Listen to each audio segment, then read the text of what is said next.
Oke, saya ulangi lagi. Cl min bereaksi dengan AgNO3 menjadi AgCl dan NO3 min. Kemudian, nah AgNO3 yang sisa, jadi AgNO3 yang sisa itu maksudnya yang tidak bereaksi dengan Cl min itu akan direaksikan dengan KSCN. Nah, KSCN ini kalau diuraikan kan dia jadi K plus sama SCN min ya. SCN min. Oke, K plus sama SCN min. Jadi kalau misalkan kamu nggak tahu nih penguraian suatu senyawa itu jadi apa sama apa, nah kamu pasti familiar dengan salah satunya. Misalkan ini KSCN, kalium. Nah, kalium itu kan golongan 1A. Nah, pasti kalium itu selalu muatannya positif. Nah, nanti positif itu kalau dalam molekul berarti negatifnya harus satu. Jadi makanya K plus, kemudian SCN ini gabungan muatannya minus satu. Tuh. Terus pertukaran Ag plus berarti bereaksinya dengan ini kan dengan AgNO3 kan. Kalau AgNO3 diuraikan kan jadi Ag plus sama NO3 min. NO3 min. Oke, berarti K plusnya nantinya akan berpasangan dengan NO3 min menjadi KNO3, sedangkan Ag plusnya akan berpasangan dengan SCN min menjadi AgSCN. Oke, sampai di sini dulu ada yang mau ditanyakan enggak, Wildan?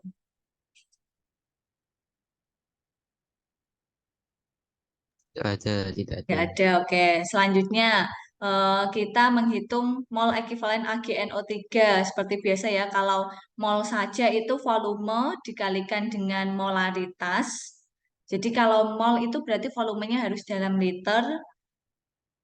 Ini berarti diubah ke liter nanti kali molaritas kali N karena ekuivalen ada ekuivalen. Jadi kalau mol saja itu volume kali molaritas saja, tapi kalau ada kata-kata ekuivalen itu berarti dikalikan dengan eh, N atau apa istilahnya kemarin kok saya lupa. Atau dikalikan dengan eh, apa Mall, Wildan? mall. Bukan mol. Kalau N beda-beda yang bukan mol.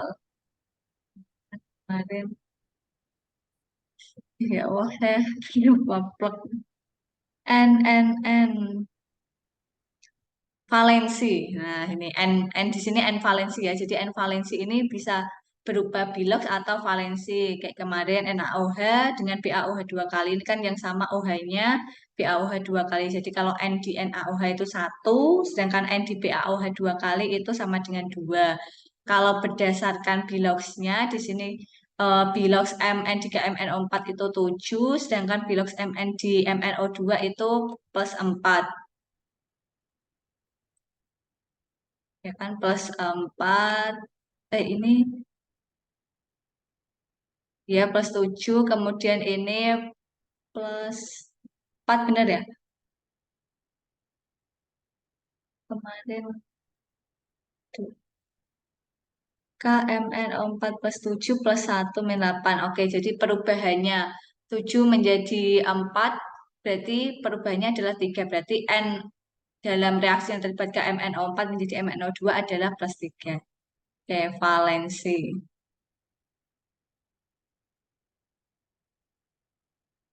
tadi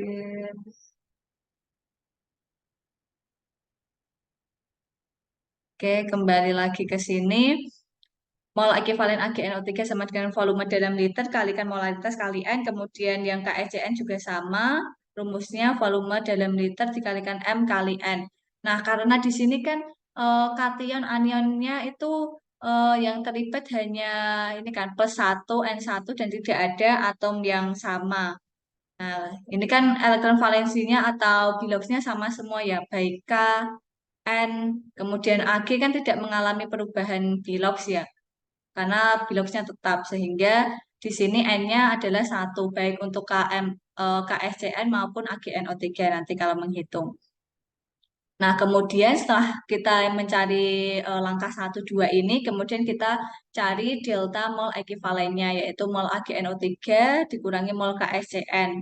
Kemudian nanti mol ekuivalen Cl-nya itu sama dengan delta mol ekuivalen yang tadi kita hitung, seperti itu. Nah, untuk seterusnya sama seperti kemarin.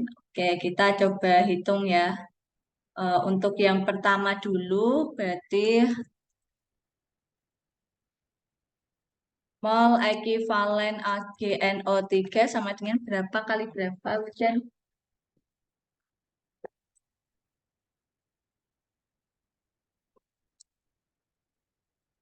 Mol ekivalen AgNO3. Volume AgNO3-nya berapa tadi yang di soal?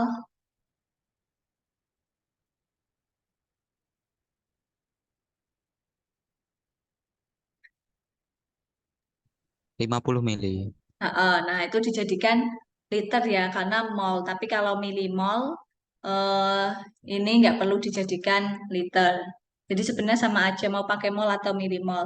Bebas. Ini mau pakai mol atau milimol? Milimol lah Bapak. Oh, milimol aja, oke.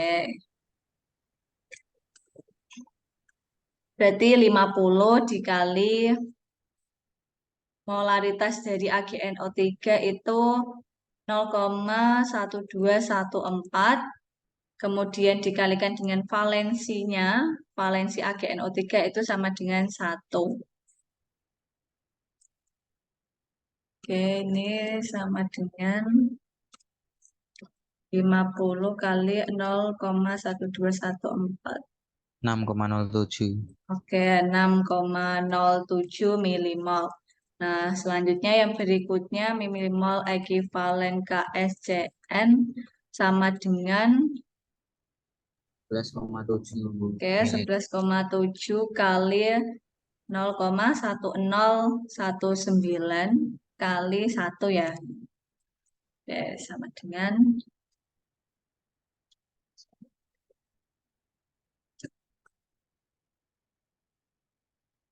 1,192. Ya, iya, 1,1. Ya enggak, 1,192 atau 19 aja nggak apa-apa. Oke, kemudian kita cari selisihnya. Delta itu selisihnya. Jadi yang namanya selisih itu selalu positif. Jadi yang besar dikurangi yang kecil. 6,07 dikurangi 1,192 milimol. 4,88. 4,8 8. 4,88 milimol. Oke, selanjutnya yang keempat, kita berarti mencarinya milimol ekivalen Cl min sama dengan deltanya yaitu 4,88 mol. Oke. Nah, milimol ekivalen Cl min. Jadi milimol ekivalen atau mol ekivalen itu kan bisa dengan rumusnya adalah volume kali molaritas atau bisa juga massa dibagi AR atau MR dikalikan dengan valensi. Nah, kalau di sini Cl, karena Cl di sini adalah yang dicari persentase klorida, nah, berarti kita pakainya adalah massa dibagi MR, yaitu massa Cl dibagi AR Cl, hmm, Cl dikalikan dengan valensinya sama dengan 4,88. Nah, berarti kita MCl sama dengan kita pindah aja AR-nya 4,88. Kalau AR-nya dipindah ke kanan berarti jadi perkalian ya. ARCL, N-nya itu sama dengan 1. Oke, nggak pengaruh berarti untuk N-nya. Berarti massa Cl sama dengan ARCL berapa, Wildan? 35,5. Oke, 35,5. Hasilnya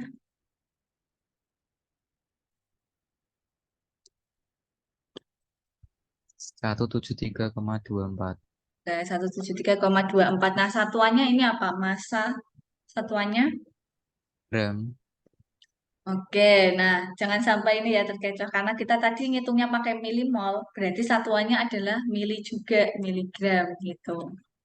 Ya, ya. Nah, tapi kalau kamu dari awal pakai mol, nah satuannya langsung gram. Nah, itu. Ya, Jadi ya. analitik atau mencari persentase-persentase ini tuh jebakannya di satuan-satuan. Berarti ini kita jadikan gram biar sama dengan massa sampel dibagi hasilnya berapa? Kalau dijadikan gram, 0,173. ya 0,17324 gram. Nah, persen Cl dalam sampel sama dengan 173%. berapa? Massa Gimana? Cl. Nah, jangan lupa nih. Ah, Nah, persen Cl di dalam sampel berarti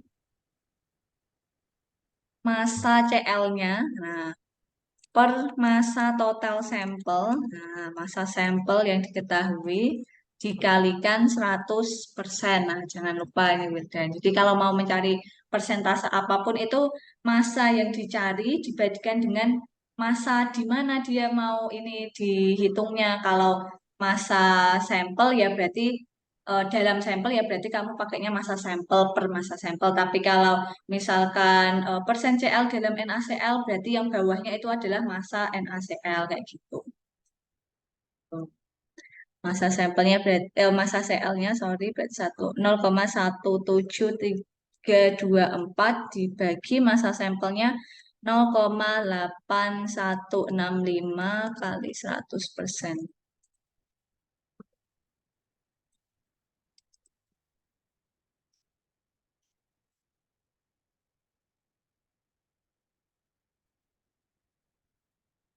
Berapa Wildan?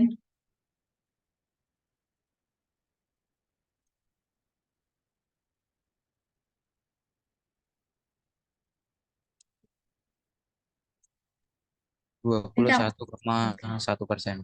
Oke, 21,21.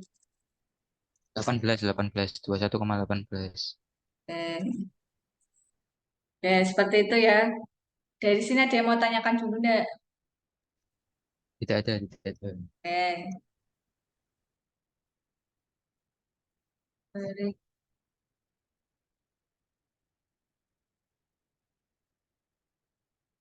Oke, berikutnya kita lanjut ke permanganometri. Oh ya, ntar. Untuk yang ini eh sebenarnya kamu nggak perlu apa ya, nggak perlu ngafalin rumusnya ya. Sebenarnya asal kamu hafal ini aja satu kuncinya, mol ekivalen Cl- sama dengan mol ekivalen AgNO3. Nah, kita nggak perlu hafal mana ini yang pakai mol, mana yang vol H. Jadi kalau mol itu, misalkan kita nggak tahu mana mol, mana vol H, tapi di soal tuh hanya ditulis ini nih. Nah, kalau di dalam soal itu hanya diketahui AgNO3, berarti ya kamu ngitungnya cuma pakai AgNO3 saja. Mol ekivalen Cl- sama dengan mol ekivalen AgNO3. Karena untuk rumus-rumus di bawahnya ini kan sama terus ya. Mol ekivalen itu pasti rumusnya M kali V kali N. Kalau yang Cl itu massa dibagi ArCl-nya. Nah, kalau metode Volha itu dia diikuti dengan KSCN. Nah, berarti kan dia dititrasi oleh dua zat nih, AgNO3 sama KSCN. Nah, berarti kamu pakainya adalah selisih keduanya. Berarti mol ekivalen Cl- sama dengan delta atau selisih dari mol ekivalen AgNO3 dikurangi mol ekivalen KSCN. Ini kurang ekivalen. Gitu. Selanjutnya kita ke permanganometri.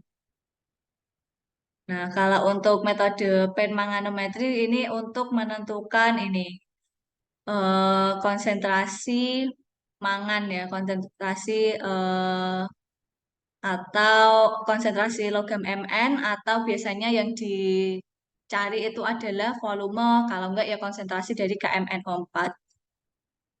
Kalium permanganat KMNO4, makanya namanya permanganometri dengan KMNO4. Oke, untuk permanganometri ini misalkan nih contoh soal baja yang mengandung 1,8% Mn akan dianalisis dengan menggunakan metode Bismuth. Nah, dalam sampel ini, oke kita tulis diketahui dulu, massa sampel sama dengan 5,2 gram. Kemudian konsentrasi KMNO4 sama dengan 0,2 normal Kemudian konsentrasi FeSO4 sama dengan 0,5 normal. Nah, bedanya eh, normal sama molar itu adalah kalau normal itu dia M besar dikalikan dengan valensinya. Jadi sudah dikalikan valensinya. Tuh, bedanya N sama M. Sama-sama, keduanya itu sama-sama menunjukkan konsentrasi larutan, tapi beda satuan. Di sini direduksi dengan FeSO4 sebesar 25 ml. Berarti volume FeSO4 sama dengan 25 ml. Oke. Berapa volume KMNO4-nya? Volume KMNO4. Nah, di sini reaksi yang terlibat adalah ini, di mana ada ini kan terlibatnya ada FeSO4 sama KMNO4. Nah, si FeSO4 di sini akan teroksidasi. Nah, akan teroksidasi karena kan ini direduksi dengan FeSO4. Nah, biasanya kalau dia direduksi kan artinya si FeSO4 ini pereduksi ya. FeSO4 itu pereduksi. Sudah dapat materi oksidasi reduksi kan? Belum ada. Oh, belum ada.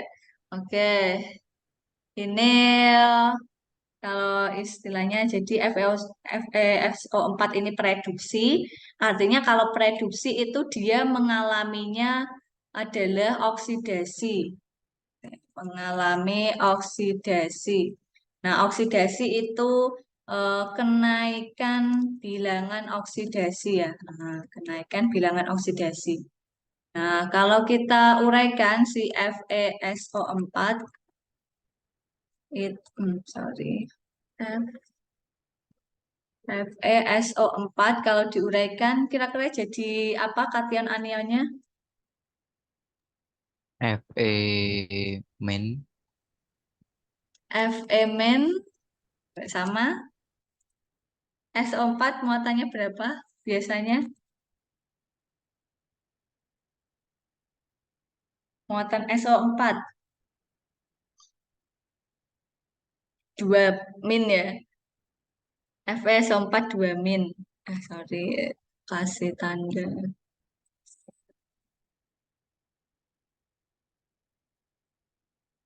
FeSO4 tak spasi aja ini. FeSO4 2 min. Kalau SO4 tuh muatannya 2 min, tapi nulisnya 2 minnya di atas ya berarti ini. Kayak gini nih. iya iya tahu tahu. Oke. Nah, berarti karena kalau SO4-nya 2 min, Fe-nya berarti bukan satu. Fe-nya adalah berarti biar seimbang, Fe-nya muatannya berapa? Fe-nya 12. Nah, 2 plus. Tuh. Jadi menyesuaikan. Kalau SO4 itu pasti dia selalu muatannya 2 min. Jadi pasangannya itu ya harus 2 plus gitu. Karena di sini cuma ada satu atom FeSO4 berarti Fe itu muatannya 2 plus. Tapi beda lagi misalkan H2SO4 nih. Nah, terurainya. Nah, itu menjadi kan SO4-nya itu pasti selalu 2 min. SO4 2 min berarti hanya di sini karena hidrogen itu kan di sini totalnya 2 ya, H2 berarti 2H, berarti muatannya hidrogen adalah plus satu gitu. Nah, ini kan 2 kali plus satu 2 plus ditambah 2 min dari SO4, berarti muatannya 0 nih, udah setara, seperti itu. Oke, kita lanjut lagi. Nah, kalau SO4 itu pasti selalu 2 min, jadi di sini reaksi yang terlibat, ini kan tadi FeSO4 mengalami oksidasi. Nah, oksidasinya adalah ini Fe2 plus Fe2 plus menjadi Fe3 plus. Nah, awalnya awalnya Fe2 plus menjadi Fe3 plus reaksinya ini, tapi kan ini enggak setara ya karena muatan di kiri tidak sama dengan muatan di kanan. Di kanan 3 plus tapi di kiri 2 plus. Nah, biar sama itu eh, dilakukan penambahan elektron. Nah, yang ditambahkan elektron itu adalah yang muatannya lebih besar. Nah, Fe3 plus sama Fe2 plus muatannya lebih besar yang mana? 13. Oke, 3 plus. Nah, sehingga agar bisa sama menjadi 2 plus muatan di sebelah kanan, maka perlu ditambahkan satu elektron. Karena satu elektron itu nilainya -1. Jadi 3 plus dikurangi satu itu hasilnya +2. Oh, berarti reaksi ini sudah setara nih. Fe2 plus menjadi Fe3 plus elektron. Nah, karena elektron yang terlibat di sini hanya satu, berarti N-nya atau valensinya itu sama dengan satu. Seperti itu. Oke, sampai sini ada yang mau tanyakan dulu? Tidak ada. Oke. Nah, selanjutnya nih, kalau si Fe-nya, FeSO4-nya ini mengalami oksidasi, nah berarti lawannya, yaitu si KMnO4 di sini akan mengalami reduksi. Nah, jadi dalam suatu reaksi itu harus ada pasangan nih. Kalau salah satu ada yang mengalami oksidasi, ya lainnya akan mengalami reduksi. Reduksi itu berarti kebalikannya kalau oksidasi kenaikan piloks ini penurunan. Oke, ini yang mengalami tadi, tak ulangi lagi, Fe ini kan tadi kenaikan bilangan oksidasi. Jadi kalau bilangan oksidasi ini kan bisa dihitung dari muatannya. Fe itu biloksnya +2 karena dia punya muatan 2 plus. Nah, kalau ini Fe yang 3 plus, biloksnya +3 karena muatannya 3 plus. Jadi kan awalnya +2, biloksnya menjadi +3. Nah, ini kan kenaikan bilangan oksidasi. Artinya ini reaksinya oksidasi. Nah, kemudian untuk yang KMNO4 itu kalau diuraikan jadi, nah, K itu kan selalu positif 1. Nah, berarti MnO4 itu adalah muatannya biar seimbang berapa? Kalau yang satunya K plus MnO4 berarti muatannya Satu. oke 1 -1. Oke. Jadi -1. Oke, MnO4 -1. Nah, di sini KMnO4 itu akan terreduksi menjadi Mn+2. Nilai biloks Mn di MnO4 berapa, Wildan? Bisa menghitung enggak? Belum tahu Bilangan caranya, Kak. berapa? Yang dari SPO itu. Dari SPU, tapi kalau dari SPU kan itu hanya angka-angkanya dan kita nggak tahu. Kan ada MN itu ada punya biloksnya itu +2, 4, 6, nah 7. Nah, kita nggak tahu itu berapa. Nah, itu kita bisa menghitung dari sini nih. Oke, biasanya kalau untuk bermuatan seperti ini, cara menghitung biloksnya adalah, nah, biloks, pakai ini aja deh. Biloks Mn ditambah, nah O-nya kan ada 4, berarti 4 kali biloks oksigen sama dengan, nah sama dengan itu total muatan. Di sini MnO4 itu total muatannya -1, berarti totalnya -1. Nah, kita kan mau cari biloks Mn plus 4 kali, nah biloks O itu, kamu ingat-ingat biloks O itu pasti selalu -2. Biloks O selalu -2. Nah, berarti sama dengan -1. MN, eh, MN berarti MN-8 sama dengan -1. MN sama dengan +7. Oh, berarti biloks MN di dalam MnO4- itu sama dengan +7. Seperti itu. Ini cara mencari biloksnya ya. Kalau diketahui eh, senyawa tapi dia bermuatan, bermuatannya -1. Kalau biloksnya golongan 1A kayak kalium, natrium itu semuanya +1.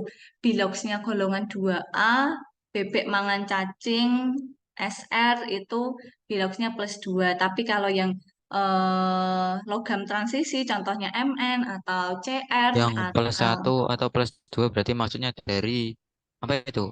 Kan seperti kayak O4 itu. ya Empat dari diganti main dua. heeh, ya betul. Tapi biasanya kamu ingat oh itu selalu min 2, kemudian yang golongan 7A itu selalu bukan golongan 7A dia bisa berbeda-beda. I itu kan 1357 ya. Biasanya yang selalu biloxnya selalu tetap itu O, kemudian hidrogen. Nah, itu. Kemudian golongan 1A, 2A, 3A gitu. Kalau untuk golongan transisi kita bisa cari seperti yang cara ini tadi. Gitu.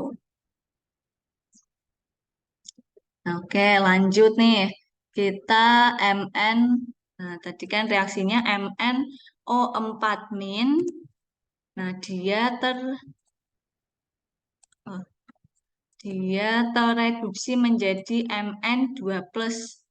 Nah, kok bisa Mn2 plus ini sudah tetapan ya. Biasanya dalam reaksi ini itu MnO4 minnya itu emang tereduksinya jadi Mn2 plus. Seperti itu ya, Wildan. Jadi tereduksinya jadi Mn2 plus. Mn di sini tadi plus 7 menjadi Mn2 plus. Nah, kalau hanya sendirian bermuatan itu cari biloxnya gampang. Berarti biloxnya itu sama dengan muatannya. Ini kan Mn sendirian, nggak bergabung dengan atom lain. Seperti itu. Nah, kita penyetaraan nih, penyetaraan reaksi ya. Ini kan biasanya kondisinya di sini kondisinya adalah kondisi dalam asam. Nah, penyetaraannya biasanya yang langkah pertama adalah menyamakan jumlah atom O-nya. Nah, yang kurang atom O disamakan jumlah atom O-nya. Dengan cara apa? Dengan cara menambahkan H2O. Udah dapat materi penyetaraan belum? Pernah dapat belum? Udah pernah. Oke, berarti ini karena kita mau menyamakan O-nya itu sebesar 4 di sini kan MnO4, berarti O-nya ada 4. Berarti di sini H2O yang ditambahkan adalah 4 seperti itu. Nah, selanjutnya langkah berikutnya menyamakan jumlah atom hidrogennya. Yang kurang atom hidrogen ditambah dengan H+, berarti plus H+. Berapa nih H+ yang ditambahkan? Biar sama dengan yang kanan. 8. 8, oke. Nah, setelah itu kita menyamakan muatannya. Muatan di kiri panah berapa? MnO4 min plus 8H plus. Total muatannya berapa ini?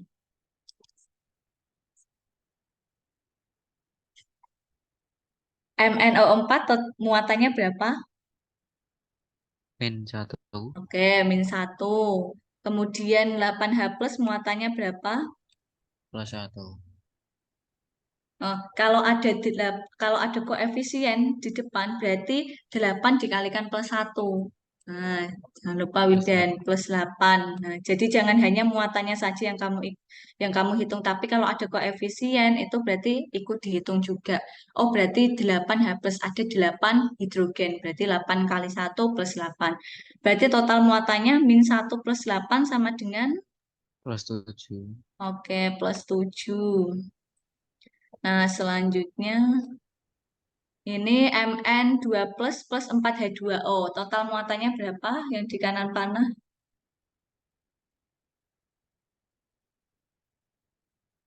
Mn berapa? Di sini Mn2 plus. +2. Oke, plus 2. Kalau H2O? +4. Hmm. H2O berapa kalau H2O saja? Kedua, oh, Punya muatan enggak? enggak ada. Enggak ada, nol kan? Berarti 0 kali 4 sama dengan Oh, nol kan? oh. Nah, berarti total muatannya di kanan adalah plus 2. Nah, ini plus 7 yang kiri, yang kanan plus 2. Tadi untuk menyamakan itu, menyamakan muatan tadi ditambahkan elektron. Nah, yang ditambahkan elektron tadi adalah yang muatannya lebih besar. Berarti yang kiri atau yang kanan yang perlu ditambahkan elektron? Kiri. Yang kiri. Berapa total elektronnya? Biar sama dengan yang kanan, biar sama dengan 2. -5. Oke, min 5 atau plus 5 elektron ya. Oke. Nah, berarti ini reaksinya sudah setara nih, sudah sama dengan yang ini. MnO4 min plus 8H plus 5 elektron menjadi Mn2 plus 4H2O. Nah, karena ada 5 elektron yang terlibat, berarti valensinya adalah sama dengan 5 gitu. Jadi menghitung valensi memang bermacam-macam ya. Bisa kita lihat dari eh, ada yang dilihat dari jumlah anion atau kation yang sama, ada juga yang dilihat dari perubahan bilangan oksidasinya ini. Tuh. Oke, langkah yang pertama itu kita menghitung dulu milimol ekivalen FeSO4. Rumusnya sama, Yang volume kali mol. penambahan, yang penambahan H2 itu kenapa enggak ditulis H2? Gimana yang penambahan H2? Heeh. Yang H, 8H plus itu Pak. Kenapa tidak ditulis H2? Oh, enggak ditulis Z2 karena di dalam jadi pengubahan MnO4 menjadi Mn2 plus itu dalam suasana asam. Makanya di sini yang ada ya itu adalah spesinya H plus bukan H2. Kalau H2 itu kan gas, tapi di sini adalah H plus. Berarti menandakan kalau sifat atau suasana larutan yang ada di dalam MnO4 ini adalah asam seperti itu. Ya, Tuh, ya, ya, kalau paham. penyetaraan reaksi kan ada dalam kondisi basa sama asam gitu kan biasanya. Setarakan Mm-mm. ini dalam suasana asam atau dalam suasana basa seperti itu. Nah, kalau dalam reaksi ini itu adalah dengan asam. Nah, dengan asam itu. Makanya penambahan H plus itu penyetaraannya. Oke.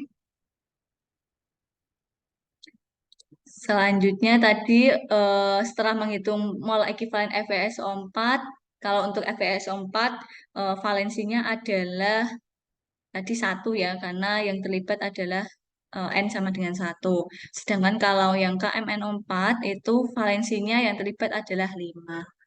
Nah, setelah itu kita menghitung delta, seperti kita menghitung sebelumnya tadi.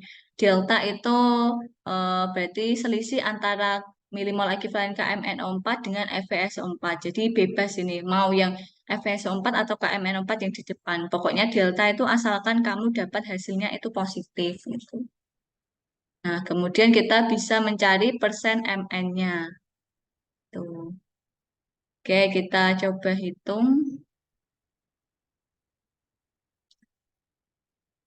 Oke, yang pertama dulu milimol ekivalen FeSO4 berapa kali berapa?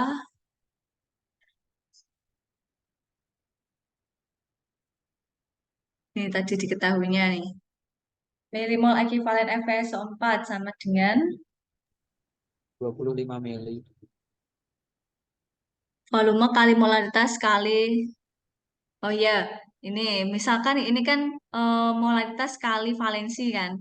Nah, karena di soal itu sudah dalam normalitas, berarti kita nggak perlu pakai rumus yang M besar kali N kecil, tapi kita langsung pakai rumus volume kali normalitas. Tuh. Oke, berarti volume FeSO4 tadi di soal itu 25 mililiter. Mhm. Dari 0,5. 25 kali, karena kita pakainya milimol berarti kita nggak perlu ubah ke liter. 25 kali 0,5 ya. 0,5 normal sama dengan 12,5. oke, 12,5 milimol ekivalen. Kemudian milimol ekivalen KMNO4 sama dengan, nah ini kan volumenya dicari kan KMNO4. Kita kita misalkan A kecil gitu ya. Kecil karena kan di soalnya dicari hitung volume KMNO4 berarti A kecil kali konsentrasi KMNO4 berapa? 0,2. Oke 0,2 sama dengan 0,2 A milimol ekivalen. Oke kemudian delta atau selisih itu sama dengan milimol ekivalen KMNO4 dikurangi milimol ekivalen FeSO4 sama dengan 0,2 A dikurangi 12,5.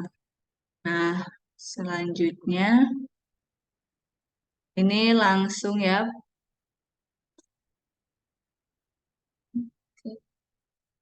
Nah, sebenarnya itu dari sini dulu. Kalau di Argento itu kan milimol ekivalen Cl min. Nah, sama di sini juga milimol ekivalen Mn ya tapi. Nah, Mn sama dengan delta. Nah, milimol ekivalen Mn kalau Cl itu kan massa dibagi ArCl. Nah, kalau ini berarti massa Mn dibagi AR-nya berarti AR-nya Mn. Oke. ARMN, kemudian jangan lupa dikalikan N ya. Jadi massa dibagi AR dulu, ini maksudnya dalam kurung. kemudian dikalikan N sama dengan deltanya 0,2A minus 12,5. Nah, massa Mn. Nah, massa Mn bisa kita cari nih. Di soal tadi 1,8%, 1,8% Mn. Baja yang mengandung 1,8% Mn. Nah, tadi sampelnya itu 5,2 gram. Nah, 1,8 persennya itu adalah Mn. Berarti kita bisa mencari massa Mn di sini. Massa Mn sama dengan 1,8% kalikan massa sampel. Nah, sama dengan 1,8 kali 5,2 persen belum. Ini persen. 1,8 kali 5,2 dibagi 100.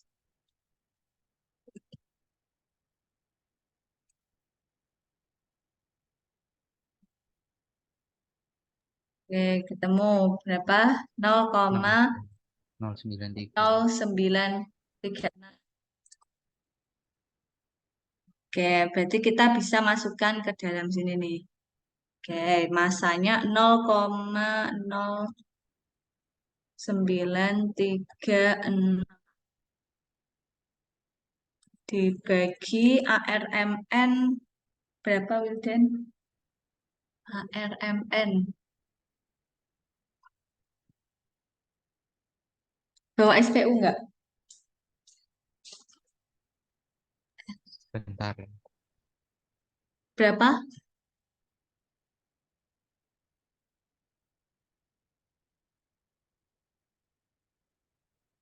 ARMN.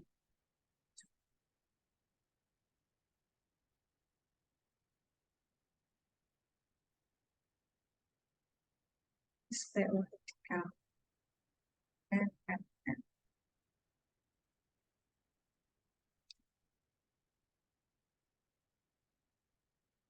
55 ya. RMN itu 55.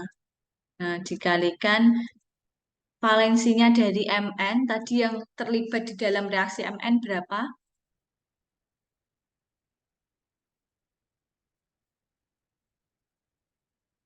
Valensi yang Nn, yang Mn nih, yang ada reaksi yang melibatkan Mn. Di sini N-nya, N kecilnya berapa? Valensinya 5 ya. Nih loh tadi, valensi N itu maksudnya, ini N valensi ya, bukan N mol.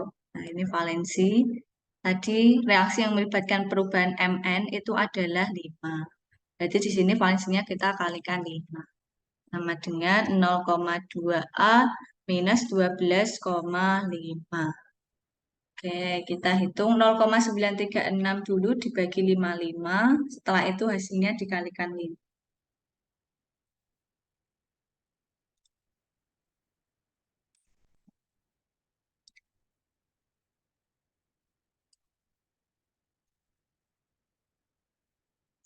Ketemunya berapa kamu, Wildan?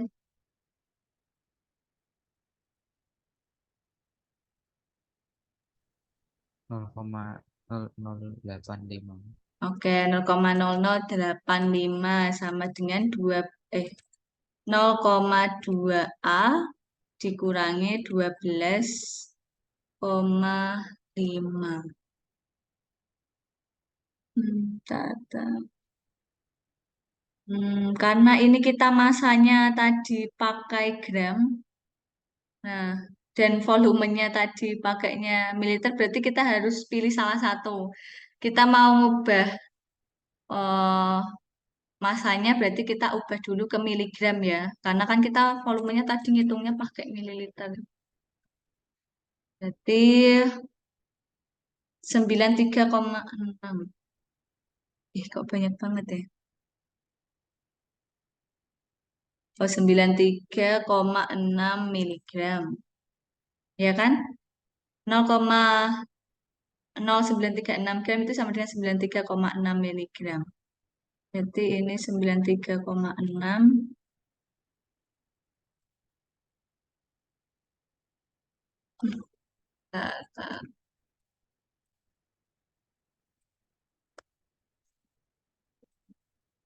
Nggak perlu, nggak apa-apa sih.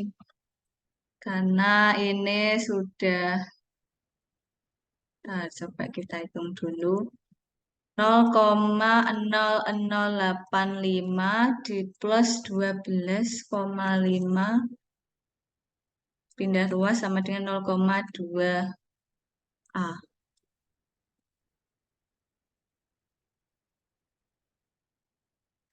0,0085 plus 12,5.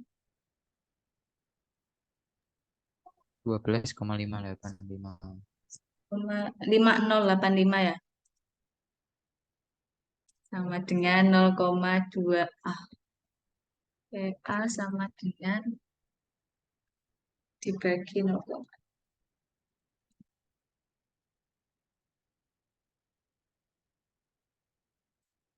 sama dengan 62,554 mililiter. Oke.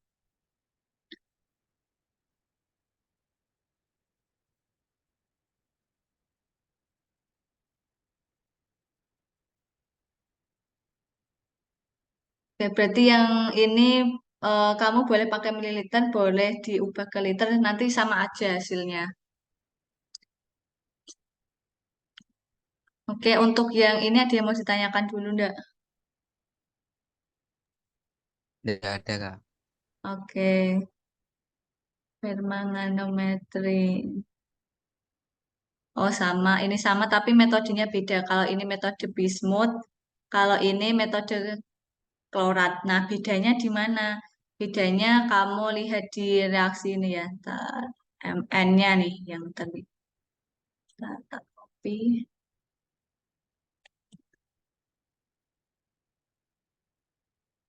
Nah, kalau di metode yang sebelumnya, MNO reaksi yang terlibat adalah MnO4 menjadi Mn2+.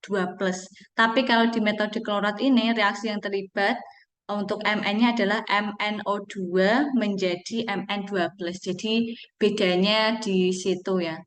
Oke. Ini penyetaraan reaksinya, kalau untuk yang Fe-nya sama, FeSO4 itu sama-sama oksidasi Fe2 plus menjadi Fe3 plus elektron, tapi yang beda adalah perubahan bilox Mn-nya. Kalau di metode klorat ini adalah yang terjadi reaksinya adalah MnO2 menjadi Mn2 plus. Nah, kalau kita setelahkan berarti yang kanan kita tambahin dengan 2H2O untuk menyamakan atom O yang di MnO2. Setelah itu kita samakan atom hidrogennya. Berarti karena di sini ada 2H2 berarti 4H plus. Berarti di kiri kita tambahkan 4H plus. Nah, total muatannya MnO2 itu 0, 4H plus itu plus 4, berarti di kiri panah total muatannya 4 plus 4. Kemudian kalau di kanan panah Mn2 plus itu plus 2 tambah H2O itu 0. Dikalikan 2 kan 0, berarti plus 2. Nah, biar muatannya sama, maka yang muatannya paling besar kita tambahkan elektron. Nah, berarti elektron yang ditambahkan adalah ke yang kiri. Totalnya berapa yang ditambahkan? 2 elektron, biar sama-sama menjadi plus 2. Nah, ini reaksinya sudah setara. Oke, bedanya di situ saja. Kemudian untuk menghitungnya ini sama ya. Yang pertama tadi kita cari milimol ekivalen FeSO4, rumusnya kalau di soal diketahui normalitas N seperti ini. Nah, berarti kita pakai rumusnya volume kali normalitas. Tapi kalau di soal itu diketahuinya molaritas, berarti kita jangan lupa kalikan dengan valensinya dulu. FeS4 berarti dikalikan valensinya 1.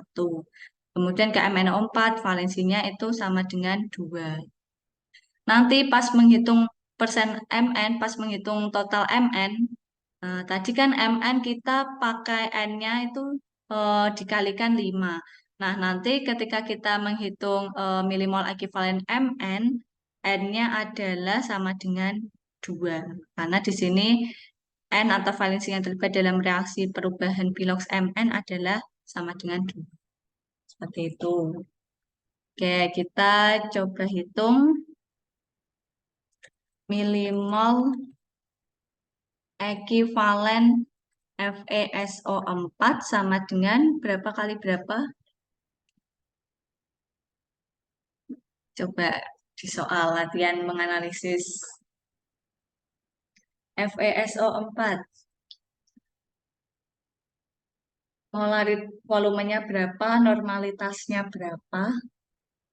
25 mili. Oke, 25 dikalikan. 0,185. Oke, 0,185 sama dengan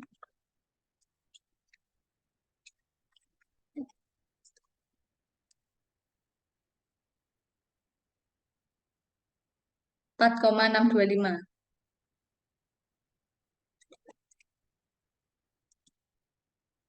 Ya enggak? 4,625 ya. Ya, ya, sudah benar. Oke. Kemudian milimol ekivalen KMNO4 sama dengan berapa? Volumenya kan dicari, berarti kita misalkan saja A. Normalitasnya 0,015. ke 0,015 sama dengan 0,015 mol ekivalen. Nah, deltanya sama dengan berarti selisihnya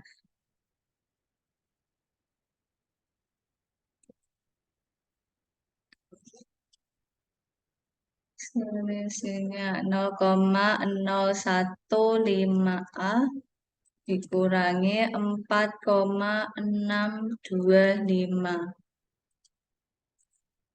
Nah, ini kenapa yang KMN4 tak taruh di depan? Karena biasanya yang milimol ekivalennya lebih besar itu adalah yang milimol ekivalen KMNO4. Kemudian kita bisa mencari milimol ekivalen Mn sama dengan milimol ekivalen delta. Milimol ekivalen Mn itu sama dengan massa Mn dibagi AR Mn. Setelah itu kita kalikan valensinya sama dengan milimol ekivalen delta. Massa Mn di sini, nah 1,8% Mn. Jadi sampel mengandung 1,8%. Nah, jika massa sampelnya itu 4,2 gram, berarti dalam sampel ada berapa Mn-nya?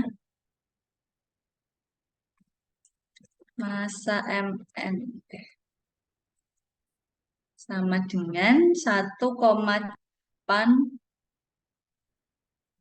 per 100 dikalikan massa sampel 4,2.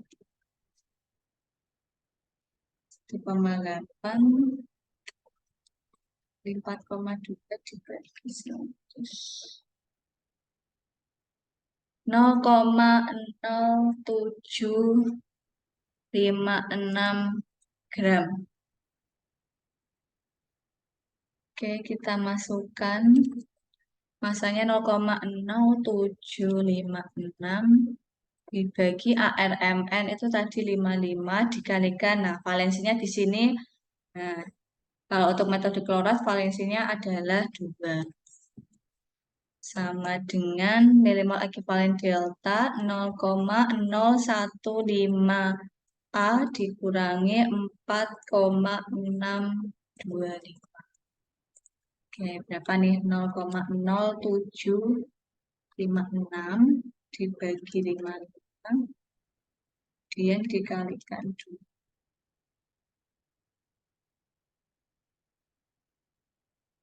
0,00275 sama enggak Wildan? Ya, ya, sama-sama.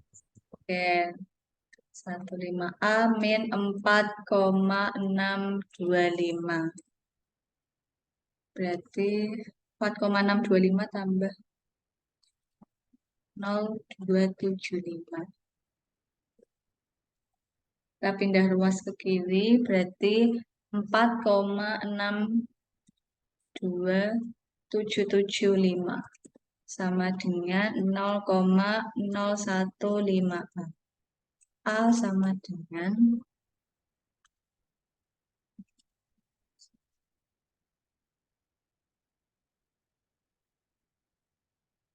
0,67.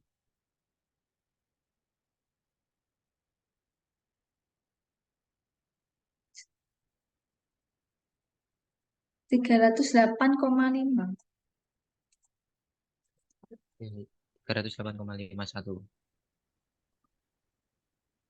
Oke, ini benar ya tadi. Kok banyak banget. Hmm,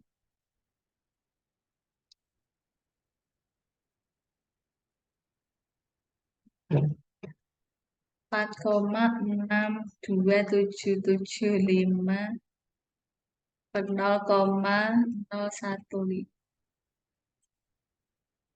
Benar ya, 308,5. Tapi ini banyak banget ini.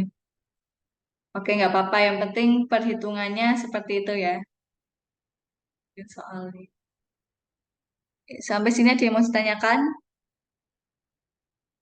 Itu aja. Oke.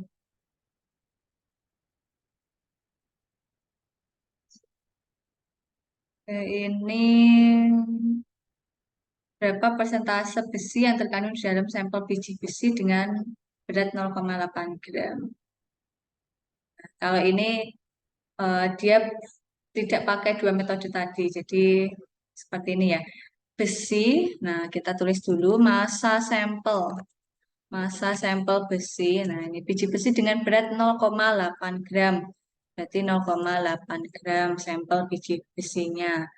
Nah, ternyata membutuhkan 50 ml KMNO4 0,1 normal.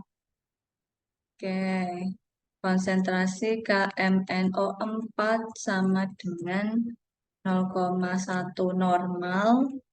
Kemudian volumenya 50 ml. Nah, ditanyakan, nah KMNO4 ini untuk mengoksidasi Fe2+ menjadi Fe3+. Nah, reaksinya adalah ini Fe2+ menjadi Fe3+. Oke. Nah, ini langsung nih milimol ekivalen Fe sama dengan milimol ekivalen KMNO4. Kalau ini yang ditentukan adalah yang persentase besinya ya, bukan kalau tadi kan Mn ya, ini yang ditanyakan adalah persentase besi. Milimol ekivalen Fe sama dengan milimol ekivalen KMNO4. Nah, milimol ekivalen KMNO4, rumusnya apa, Widian? Kalau milimol ekivalen tuh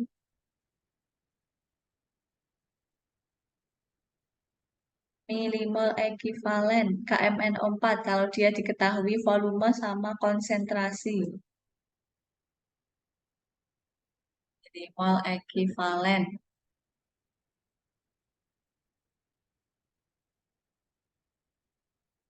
Apa? Ini ya, nih. Volume kali normalitas atau volume kali molaritas kali N.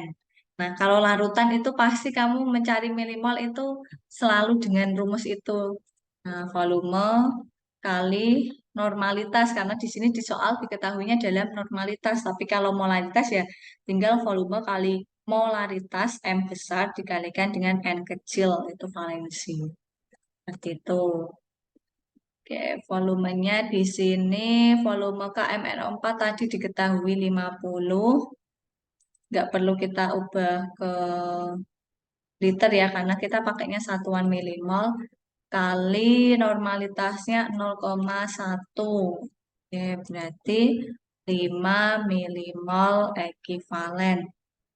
Nah, untuk milimol ekivalen Fe ini sama kayak mencari milimol ekivalen Mn tadi, di mana ini pakainya adalah massa Fe dibagi dengan ArFe, kemudian dikalikan dengan valensinya. Nah, valensi yang terlibat pada reaksi perubahan Fe2+ menjadi Fe3+. Nah, ini N-nya sama dengan 1. Ini sama dengan milimol ekivalen, yaitu 5 mol ekivalen.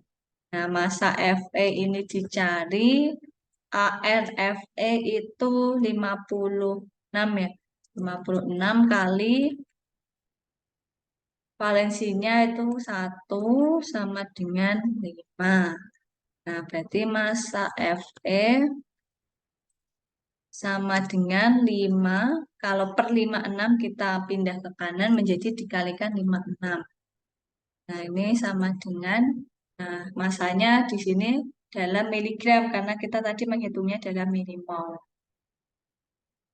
5 kali 56 sama dengan 280. ya, 280 miligram. Berarti kalau diubah jadi gram 0,28 ya di 28. bawah tersebut. Oke. Nah, ini belum selesai karena yang ditanyakan adalah persentase besi dalam sampel besi, dalam sampel biji besi. Berarti persen Fe sama dengan, gimana Widan mencari persen Fe? Sering muncul nih,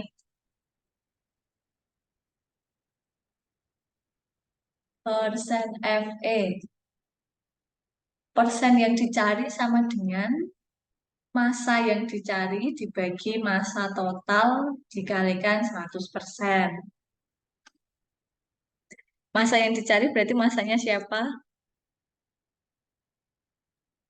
Fe. Oke, massa Fe dibagi massa siapa? Massa totalnya itu, maksudnya massa totalnya siapa? Total sampel. Oke, sampel biji besi ya. Dikalikan 100%. Sama dengan 0,28. Massa sampelnya berapa tadi?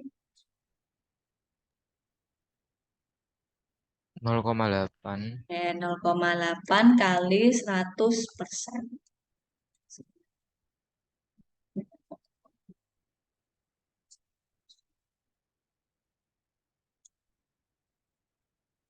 35%.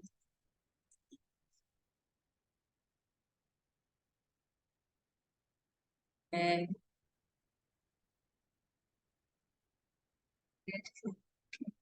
Ada yang mau ditanyakan enggak di sini? Nah, ini kenapa kita nggak pakai FeSO 4? Karena di sini kan di soal nggak ada diketahui FeSO 4. Berarti kita ngitungnya milimol ekivalen Fe itu sama dengan langsung milimol ekivalen ke MnO4. Nggak perlu deltanya, karena di sini FeSO 4-nya nggak ada. Oke, sampai di sini dulu ada yang mau ditanyakan enggak? Tidak ada, tidak ada. Oke, ini masih mau lanjut apa kamu mau pulang nih?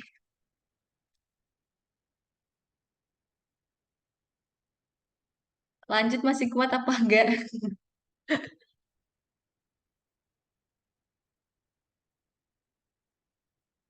Ini masih ada ini titrasi karbonat bikarbonat, tapi mungkin karbonat bikarbonatnya tak skip aja, soalnya ndak ada di inimu ya, di silabusmu. Mau ngasih ini sih sedikit terkait dengan spektrofotometri. Nggak apa-apa ini, lanjut atau selesai dulu, aku manut nih. Gimana Wildan?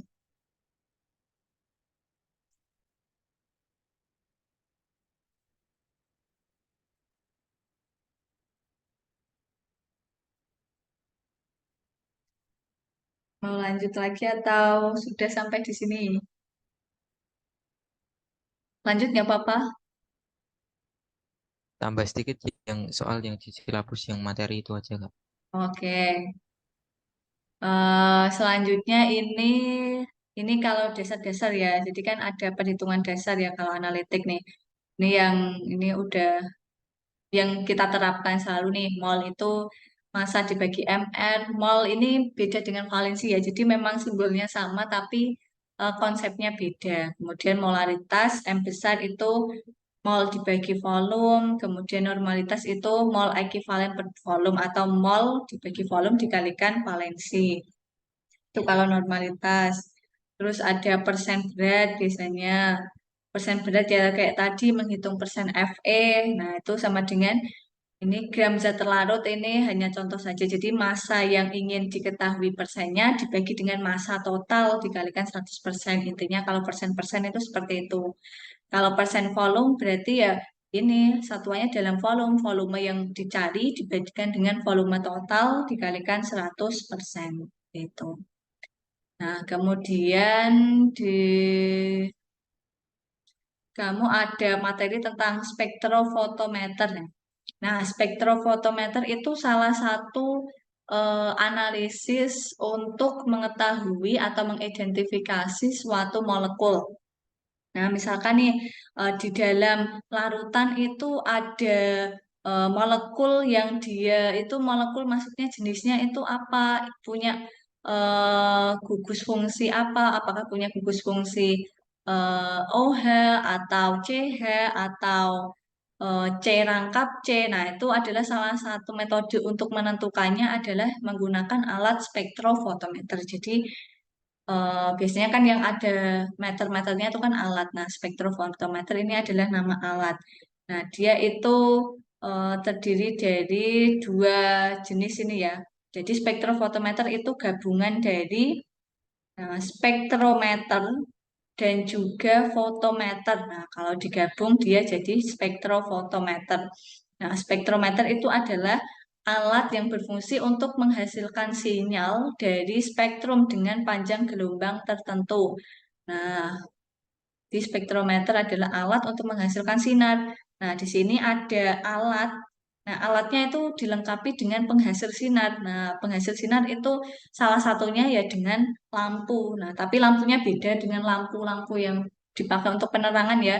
Lampunya ini adalah lampu tertentu yang dia lampu itu kan cahaya. Cahaya itu kan punya panjang gelombang. Nah, panjang gelombangnya itu tertentu. Nah, itu adalah spektrofotometer berbeda dengan lampu yang kita untuk penerangan di ruang-ruang itu kan tidak ditentukan berapa bilangan gelombangnya atau panjang gelombangnya, tapi yang dipasang di alat itu lampunya sudah tertentu. Nah, kemudian fotometer itu adalah alat untuk mengukur intensitas cahaya yang ditransmisikan. Ditransmisikan itu artinya diteruskan atau diabsorpsi. Absorpsi itu artinya diserap. Jadi kan di sini lampu. Nah, lampu kan menghasilkan ini ya, pelangi. Ya, lampu itu kan salah satu sinar tampak. Nah, sinar tampak itu kalau dipecah-pecah kan menghasilkan warna pelangi nih, Magicu hibineo. Nah, selanjutnya Magicu hibineo ini akan salah satunya dipakai entah itu yang warna merah atau yang warna kuning. Nah, itu nanti dipakai untuk menembak ini larutan. Larutan itu isinya adalah senyawa yang ingin diketahui. Apa sih senyawanya itu? Apakah aldehid?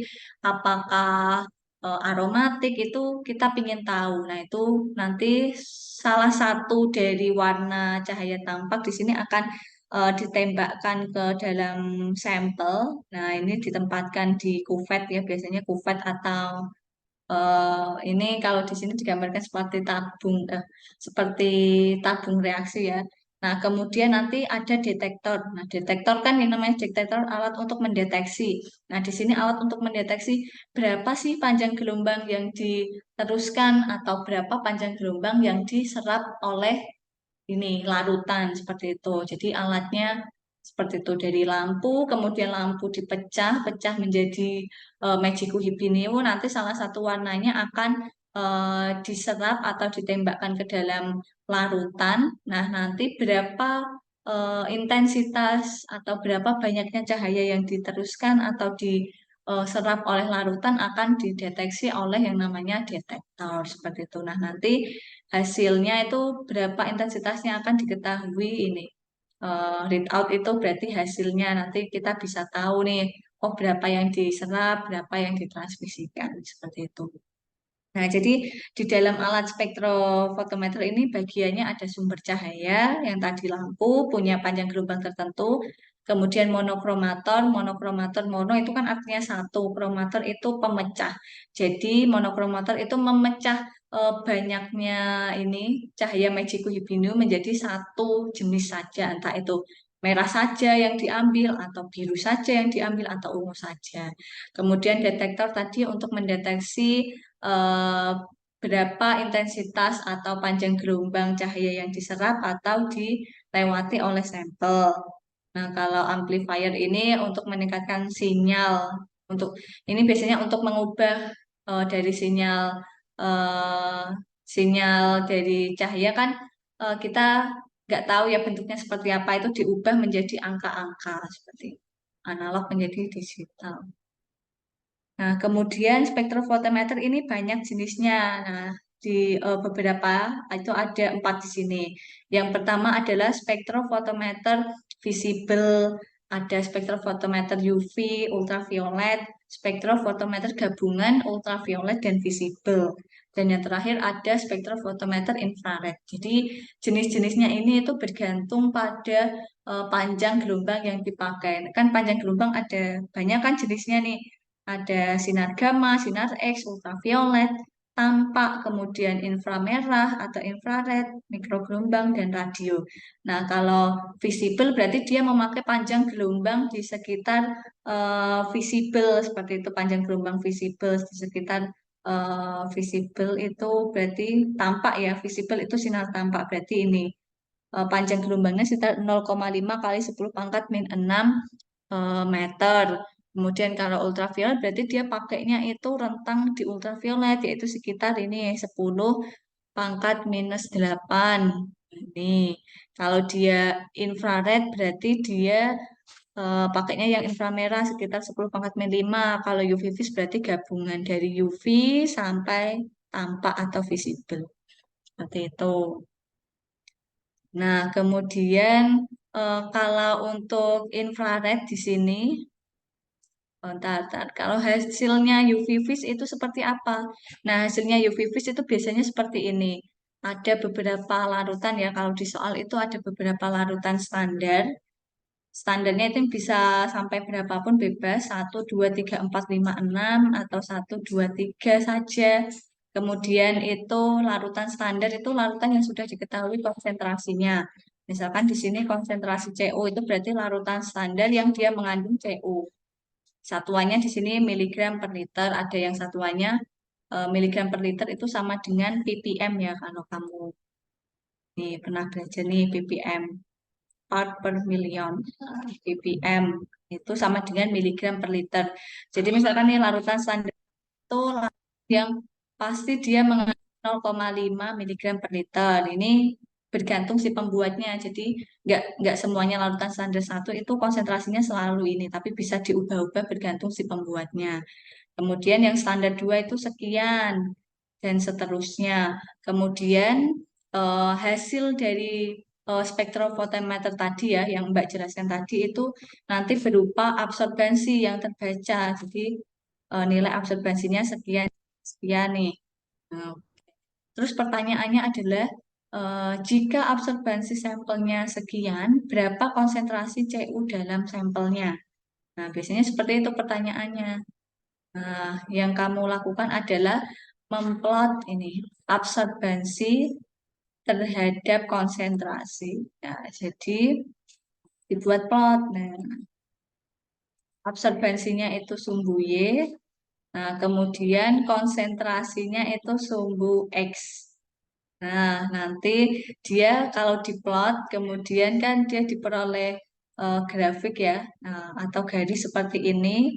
Nah, nanti diperoleh gradien atau persamaan garis linier. Nah, seperti ini nih. Nah, ini itu konsentrasinya yang sumbu, sorry, yang absorbensinya sumbu Y, kemudian yang sumbu X itu adalah konsentrasinya. Nah, nanti kalau diplot ini pakai Excel. Nah, kalau diplot hasilnya diperoleh seperti ini nih. Nah, dicari kemiringannya, dicari regresi linear persamaan linearnya Y sama dengan bla bla bla bla X plus ini seperti itu. Kemudian nanti kita tulis nih persamaannya tadi apa. Nah, persamaannya Y sama dengan, misalkan ini contohnya ya, hasilnya itu Y sama dengan 0,3209X plus 0,0307. Nah, tadi absorbensi di soal, misalkan absorbensi di soal yang ditanyakan adalah jika sampel memiliki absorbensi sebesar ini, misalkan berapa konsentrasinya? Berarti kita masukkan ini absorbensinya sebagai Y sama dengan ini tetap seperti yang di atas, kemudian kita pindah ruas saja sampai ketemu X-nya. Nah, X di sini adalah konsentrasi. Nah, jadi kita menemukan nih konsentrasi Cu di dalam sampel dengan absorbensi tersebut adalah sekian. 1,039 miligram per liter atau ppm. Itu biasanya yang spektrofotometer yang hitungan yang muncul biasanya. Itu Wildan.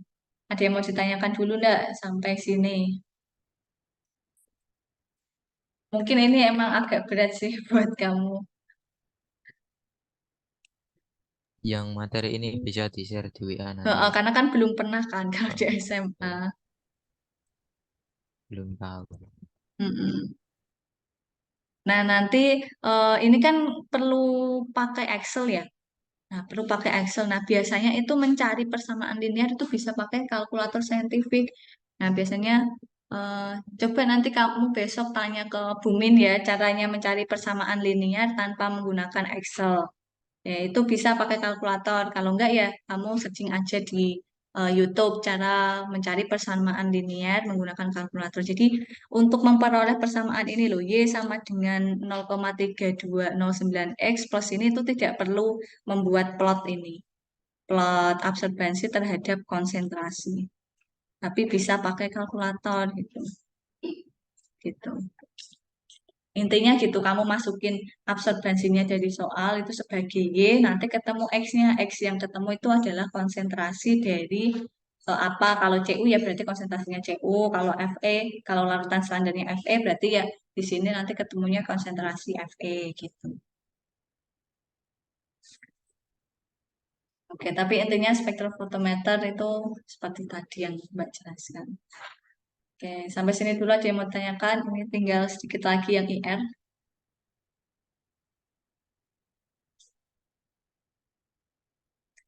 Ada yang mau tanyakan dulu enggak ini? Ada. Nanti tak share, terus kamu misalkan masih belum paham, besok coba tanya Bumi di sekolah. Gitu. Iya, iya, Kak. Oke. Atau ini ada yang mau tanyakan dulu, nggak apa-apa nih. Ya, ada. Oke. Oke, biasanya yang muncul lagi itu adalah ini, spektrofotometer IR. Nah, kalau untuk tadi UV vis itu kan tadi kuantitatif ya untuk menghitung berapa jumlah Fe. Nah, kalau untuk FTIR ini adalah sifatnya kualitatif. Kalau kuantitatif itu kan berhubungan dengan angka, berapa konsentrasi suatu senyawa tertentu, berapa konsentrasi atom tertentu. Nah, kalau untuk analisis kualitatif itu bisa dilakukan dengan salah satunya spektrofotometer IR. Nah, IR ini biasanya cirinya adalah untuk melihat gugus fungsi dalam suatu sampel. Misalkan kita nggak tahu nih sampel padatan, kamu ngambil padatan tanah di gunung mana, misalkan katakanlah gitu. Nah, kamu pengen tahu di situ eh, ada jenis apa ikatannya apa saja, gugus fungsinya apa, kayak gitu itu pakai IR. Nah, di sini untuk tabel di sini adalah tabel gugus-gugus fungsi ya. Jadi misalkan nih di sini hasil spektrum IR-nya itu seperti ini ya. Puncak-puncaknya seperti ini.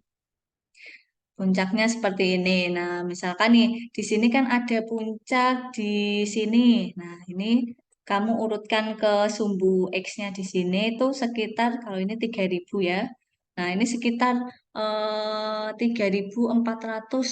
Misalkan nih ini kan urut puncaknya itu sekitar 3.400 nih. Nah, puncak ini.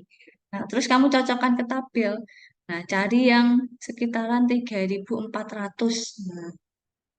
Nah, 3.400 itu, oh berarti di sekitaran ini nih, 3.200 sampai 3.600. Nah, kamu baca nih, nah ini di sebelah kirinya.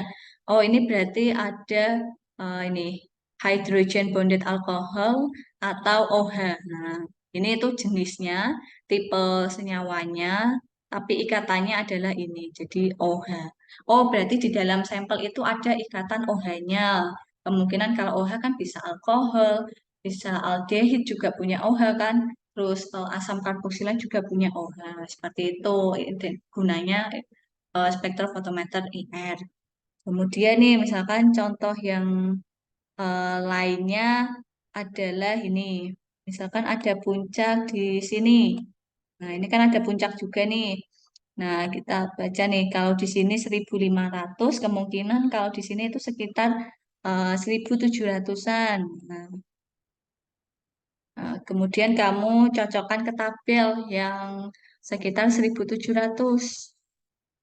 Hmm, iya, karena di atasnya nggak ada lagi kan ini. Nah, ini 1.608, eh, 1.700. Oh, ini ada nih. Nih, 1.690 sampai 1.760. Berarti 1.700 masuk rentang ini. Nah, kamu cocokkan. Oh, kemungkinan senyawanya adalah aldehid, keton, asam karboksilat, kemudian ester. Nah, gugus fungsinya apa? Ada gugus fungsi CO, kayak gitu. Oh, berarti di dalam sampel ini itu ada OH tadi, karena ada 3.400, kemudian ada CO karena ada 1.000, ada puncak di 1.700. Nah, nanti kamu cari puncak-puncak yang lainnya nih. Ada CC, ada ini eh, C rangkap N, kemudian CO tunggal kayak gitu. Itu cara membaca FTIR. Nah, besok coba tanya Bumin, ini buku Ascendant Organik, Kimia Organik ya. Di situ ada eh, ini juga tabelnya nih. Tabel kalau di angka berapa-berapa itu dia gugus fungsinya apa gitu. Kalau ini memang harus dihafalkan ya Wildan. Ini biasanya kalau di soal itu nggak dikasih tahu nih, nggak dikasih tahu tabel ini, nggak ada. Jadi kamu harus bisa menghafal ini. Tuh. Jadi ini sudah karakteristik nih, sudah karakteristik kalau NH itu di puncaknya sekitar ini, OH itu puncaknya sekitar ini, itu sudah pakem. Oke, oke, sampai di sini dulu. Ada yang masih tanyakan enggak?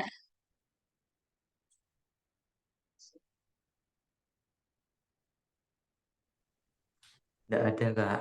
Oke, Em, mungkin misalkan nanti masih butuh lagi, kalau besok malam saya nggak bisa, lusa malam mungkin. Berarti hari apa ya? Malam hari Rabu, malam Kamis kalau mau Rabu malam. Kalau mau ini belajar lagi, kan masih banyak kan itu teori-teorinya. Mungkin kamu pilihin yang teori yang mana yang di silabus itu kamu pilih, terus yang kamu belum paham kamu sampaikan ke Mbak, nanti Mbak siapin materinya gitu. Misalkan masih perlu lagi. Bisa keluar kok. Tuh, Wildan.